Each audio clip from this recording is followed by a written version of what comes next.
If you've been trying to connect with your intuition, then this video is for you. If you've been trying to strengthen your intuition, then this video is also for you. In today's video, we're going to be talking about intuition. What is it? What is its source? What are the common misconceptions behind intuition? And then we're also going to be talking about how we can connect to and strengthen our intuition. So without further ado, my name is Ron Natalia, Mindset and Authenticity Coach, and let's get into it. So the first thing we're going to talk about is what is intuition. Intuition is our internal compass, our most authentic, aligned internal compass. You might be like, do I have intuition? Yes, you do. Everyone that has a soul has intuition because the source of our intuition is actually our soul. Our intuition is trying to get us to align with our soul purpose, our soul path, and that is why we would want to connect with our intuition to begin with.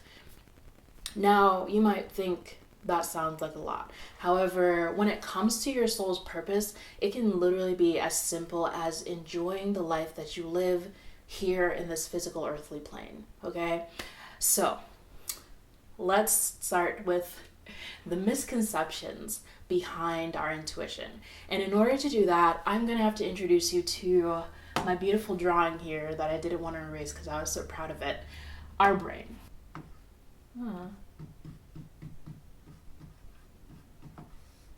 The brain, also known as our mind, is powerful. The brain does so many things that help us survive, like recognize patterns, pick up habits, collect information that allows us to thrive in this physical realm, in the world. It helps us to do what we need to do in order not to die. The brain allows us to recognize what is food, what is not food, what is dangerous, what is risky, how can we preserve our physical form. That all goes into the brain. It also helps us to communicate, which is really important for connection, right? So the brain plays a really big role in how we live on Earth in this physical plane, going about our life. Yes? So then we can say that the brain is a library. So I want us to say that the brain is our library. And how does information get into this library? This library is full of books, it's full of text, research, all of these things, and all of that comes into the brain via the things that we see and the things that we hear, right? So over the course of our life, since we were children, we've been collecting information through our eyes and our ears into this library. And so this library is full of information from people like our parents, teachers, social media, institutions like school, church. Anything that you've been able to see and hear has been collected inside your brain, whether you are conscious of it or not. That's why our subconscious exists, right? And it is held onto that in order to shape our reality, shape how we interact with the world so that we can survive, so that we can continue to exist safely, right? So this is our library of the world. However, the same thing that makes the brain so beautiful and so unique is also what makes it unreliable. And what I mean by that is our brain is a collection of everything that we've experienced in the world from multiple different sources. And shuffling through all of that to make a decision to determine what we want to do with our life can be very difficult and stressful. And this brings me to one of the first things that I want to talk about. The phrase counterintuitive. We're going to put the brain stuff on the back burner, but I promise you I'm going to get back to it because these things are related. So we have changing my markers.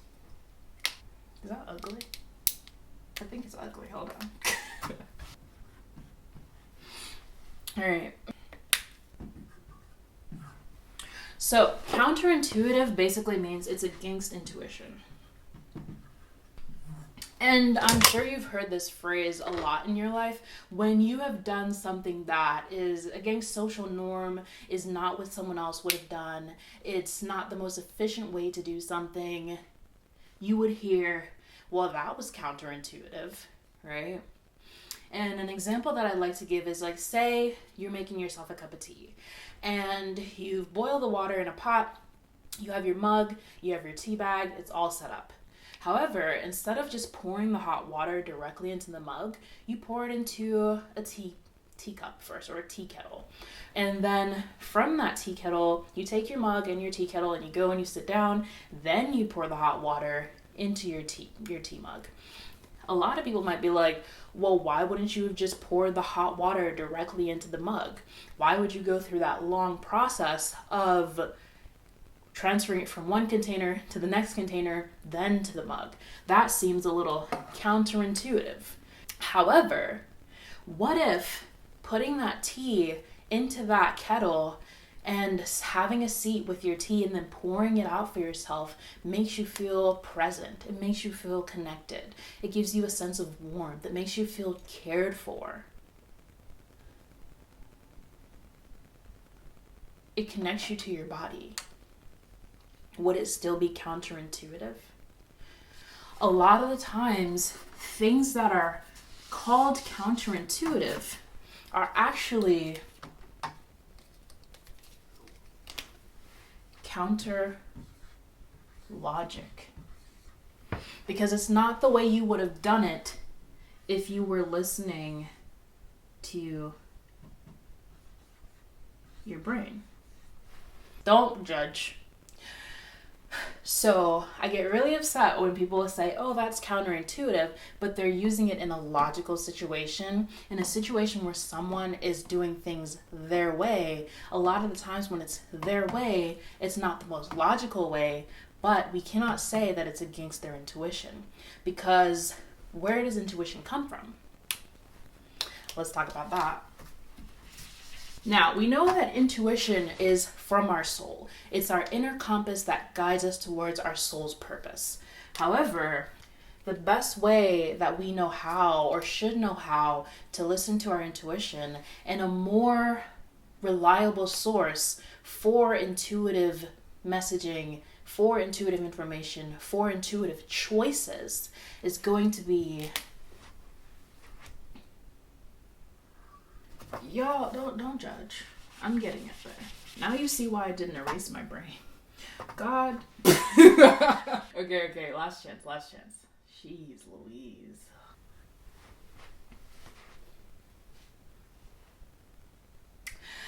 Okay, so a better source for intuitive messaging is going to be the body. And a lot of people have been raised to see our body as this horrible thing that's going to lead us down a path of destruction if we ever do anything that it tells us to do. Although it is messaging from our body that tells us when to eat and tells us when to sleep and so forth. We've been led to believe that our body is a horrible place. We don't ever want to listen to anything that the flesh tells us to do. However, your body is in direct connection with your soul. Your body is the house of your soul. And so instead of using your brain, which is a library, but I call it the library of the world, we want to use the body, which is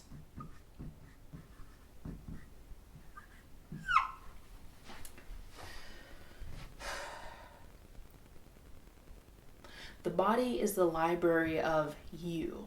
And the reason that I say this is because even though the brain is a vast library, the reason it is so vast is because it collects information from everywhere.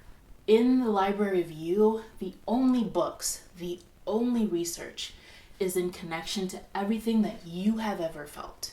There is no other input. There's no unknown sources. Everything is coming from the most reliable source, which is you and your experience.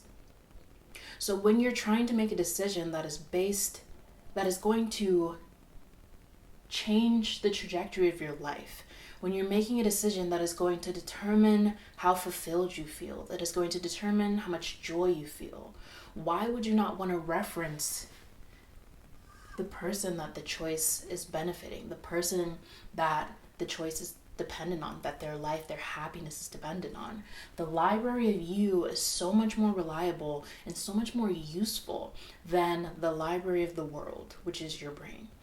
You do not want to live your life trying to appease the library of the world because it has so many sources. And a lot of the times, those sources don't even coincide. They don't even agree with one another. So condense your focus into what really matters, which at the end of the day is going to be your soul, yourself, your body. I'm going to erase real quick. Then I'm going to check my notes to see if I missed anything. So here we are with the library of the world and the library of you. The thing about the library of you is that your body is a unique collection of your experiences. It signals, it senses, and it feels. However, a lot of us have been taught that our body is our enemy and our life will fall into ruin if we do everything that it tells us to do. And even now, some of you might be like, yeah, I don't know what to say to this because my body tells me to eat a large bag of chips, a tub of ice cream, and smoke a fat blunt. So what do I do with that? And my answer to that would be to not just do things blindly and to begin to ask yourself questions. Because when our body sends us a signal, it is in response to something that is currently happening. And it is referencing a unique past experience trying to remedy a current problem. And my example for this that I'm going to tell you about is a story of my own. Growing up, I don't know if any of you could relate, but my mom used to comfort me with food, and especially sweets. Especially sweet foods. And one of my biggest memories was that we would go to Subway, we would buy the cookies there, like the white chocolate macadamia, the double chocolate chip, and we would take all of that, we would crush them up, and we would put them into cookie dough ice cream, and we would like mix it all up, and then we just like shovel it into our faces to our heart's content. And so coming into my adulthood, ice cream is actually one of my favorite desserts. I don't have it much anymore because dairy, but one of the things is when my body signals for ice cream, I begin to ask, what is it that I'm seeking? Am I seeking comfort? Am I seeking warmth? Like, am I sad? What is it that I need that having this thing would have provided me in the past through that unique experience that it's referencing? And then I try to find a healthier alternative to remedy the source of the problem. So like I said, if I'm seeking comfort, I'll find another way to comfort myself. But I know that my body is referencing an experience that it is familiar with to give me that safety, to give me that comfort. And in order to replace that, I have to figure out other ways to comfort myself that'll translate to my body that these are healthier ways that I can soothe myself. But my intuition would be saying like, let's have some ice cream or whatever, but that's not what we need. Once we begin to reference the library of you, which is our body, it's not going to be quick and it's not going to be easy. We have to be very intentional about how we interact with all of this information. And so now we're going to talk about how do you connect to your intuition, knowing that this is the source that you need to be referencing. And also, if you are already in connection with your intuition a little bit, how are you going to strengthen your intuition, right? I'm not going to sugarcoat this. This is going to be like learning a new language, especially if you have spent a lot of your life ignoring your body. You are literally learning to communicate with a different part of yourself. It's like getting to know a person. So you're going to have grace for yourself, be patient with yourself, but also be very intentional with how you interact with your body. And the first thing that I'm going to say is, number one, you want to ask yourself questions. Asking yourself questions is going to help you to understand the language of you. And what I mean by that is when you get a signal from your body, instead of dissociating, instead of pushing it down, you want to ask its source, And what is it trying to remedy? Your body is always trying to give you a signal to push you in the direction of your soul purpose. So getting really intentional about understanding what's being said to you and what do you need to do in order to follow through and honor that message is going to be really important. So journaling, being very intentional with sitting with yourself. However, this can be hard. And the reason why it's hard is because you might not know initially what questions to ask, which is understandable. So you might want to start strengthening your intuition with something that's a little more tangible. And tangible just means that it's physical. You can feel it happening. You can feel the connection forming. And so I'm going to say the second tip on connecting to your intuition and strengthening your intuition is going to be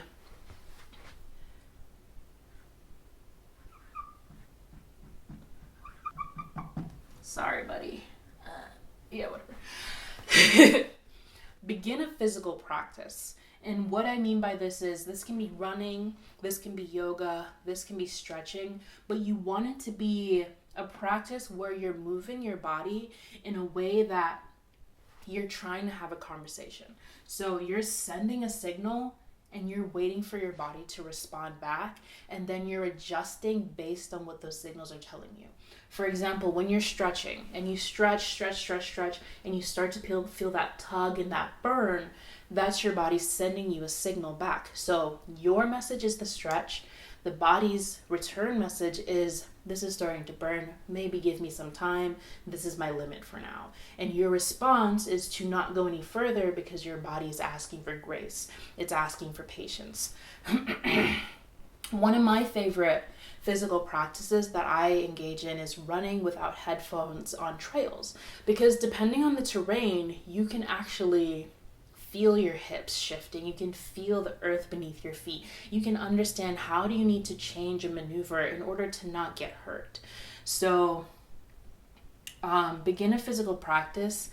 Make sure that when you are engaging in this physical practice, there aren't distractions, because your intention is to be very present with your body and listen to what it's saying to you. So this is how you can begin to establish that connection and begin to understand the language that your body speaks. And then 3, you guys might look at me funny on this one, but it's okay.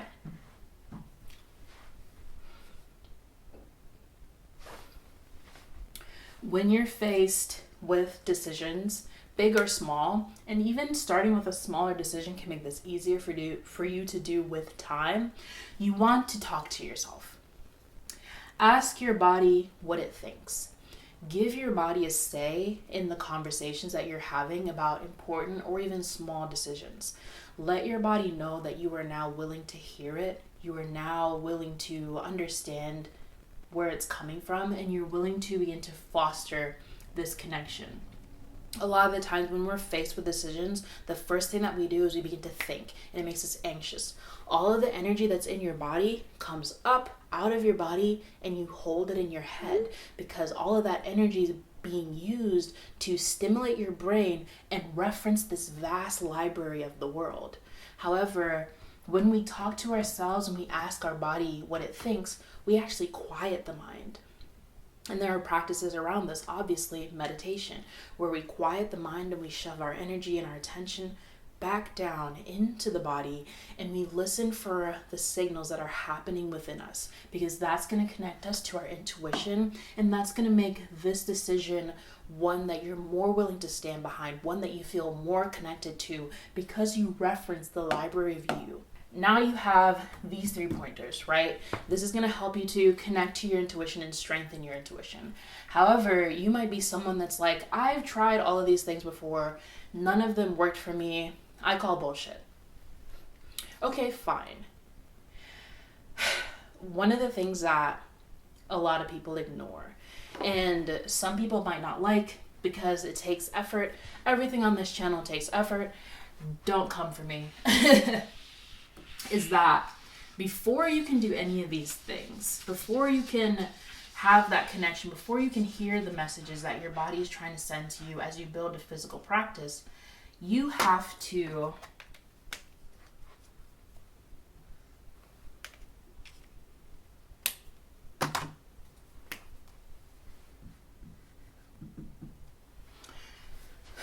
You have to take care of the messenger.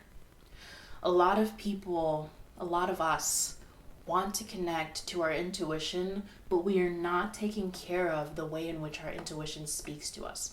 Our body is broken down, our body is burnt out, our body is not receiving the nutrition it needs, the activity that it needs, the connection that it needs. Forming a relationship with your body, forming a relationship with your intuition is like meeting and forming a relationship with a person. And hear me out here. A lot of us think that we are our body. However, we are a soul that is within a body as a vessel. And if we do not take care of our vessel, we cannot receive messaging from our soul. Now, one of the ways that I think I can break this down is like, think of your body as a battery. I hope this makes sense. I'm gonna do my best, and if it doesn't make sense, then y'all can let me know in the comments, and then y'all can give like better examples in the comments if this one doesn't work out. Why am I so bad at drawing today? Don't say nothing mean to me in the comments about I'm bad at drawing all the time. I don't want to hear that. Curve, and then we're gonna say plus, minus. So what does a battery do? The battery is a conduit for energy, a conduit for electricity from the inside to the outside, right? However, if the battery's not taken care of, right? Let's say you left it inside something that you haven't used in ages, and now there's like gunk all over it and it's rusty and both ends are just gross. So it's not sending anything because there's so much stuff that it has to get through in order to send out that message, send out that energy. However, a lot of the times, if you take a battery that's all gunky and gross and you just clean it off, you take care of it a little bit, you show it a little TLC, a little love and affection, you'll get power again, right? The battery wants to work. It wants to send out electricity. It has more left inside of it. The same is with the body. The signaling is not broken. You're not broken. You just have to be intentional about your conduit. You have to be intentional about your vessel. You have to take care of the thing that you want to help you. You can't expect so much from your body and give nothing in return. Connecting with your intuition is not just something that you deserve. Like, you do deserve it and you're worthy of it, but at the end of the day, it's a symbiosis. It's a connection, a relationship that you have between your parts. And what I say by parts, I mean that you are three things in one. You are your mind, you are your body, and you are your soul. And they all need each other to function, to survive, to have the best, most authentic experience in this human realm, in this physical realm. And if you neglect any one of these, you will find that you have a lackluster experience. You don't have joy, you don't have authenticity. You are struggling and you're sad very often because you're leaving out one of these things from the equation. And it can feel like a lot. It can sound like a lot, but it is possible for you to form a connection between all of these parts of yourself that is healthy and that feeds off of one another, that allows you to live a life that is balanced, that is fulfilling, that brings you joy, that feels authentic to you, and that feels like your soul is aligned with its purpose and the reason that you're here. There is something that I want to say that's left, but I'm going to read that part because I genuinely want to not fuck it up. Alright guys, so editing Rana here. Follow me for a second. You are not your body. You are living inside your body. And your body is the vessel by which you experience the world. But it's a living thing. So if you haven't been kind, caring, mindful of, or loving towards this vessel, or even worse, you have actively dissociated from being in your body in the past, you have a relationship or a trust to rebuild. I almost forgot. One of the things that you also want to do is that when you get a message from your intuition, you want to